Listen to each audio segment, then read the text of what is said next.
15. Hindi na natin makakita yun eh.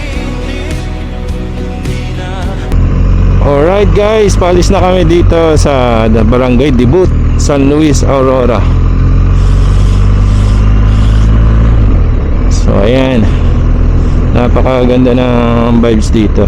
I mean, nature na nature, nature lover. Ayan yung may papasok pa dyan sa gilid, yung sa resort na yun, yung gilid ng dagat pa.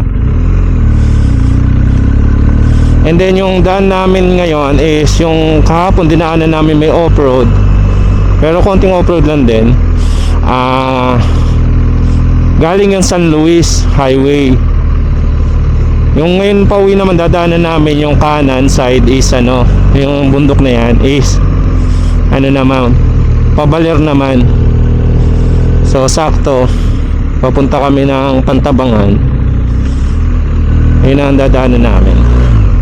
So dalawang klaseng daan. So kung mga 4 wheels, ina-advise dun sa baler ang daan, kasi medyo malawak ang daan doon, 3 lanes o 4 lanes.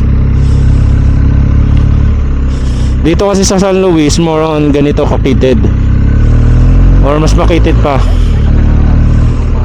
Oo.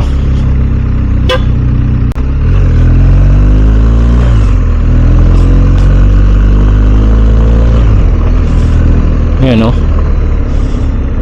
kala bangin yan. Ito may lupa-lupa pa sa gilid.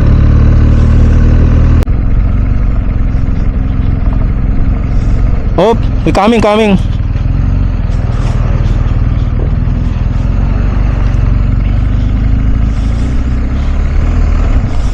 Oo, yan mga gar, biglaan.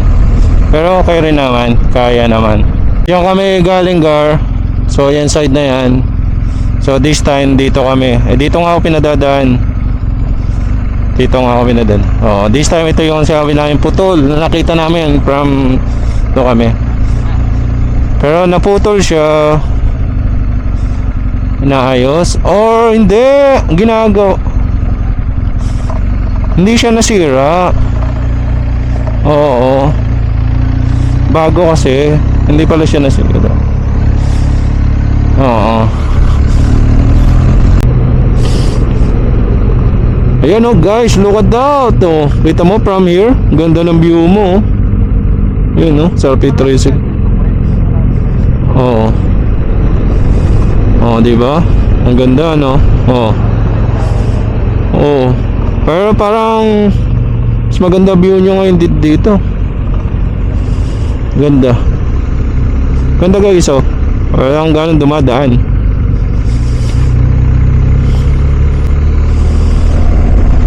So, pwede ka mag-camping sa dulo.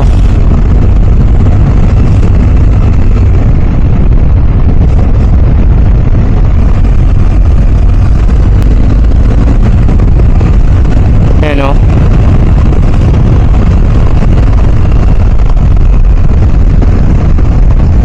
Pwede. Pwede ko nang pa-reserve yun. Oo. Ayan o. Look at that. Gano katarek.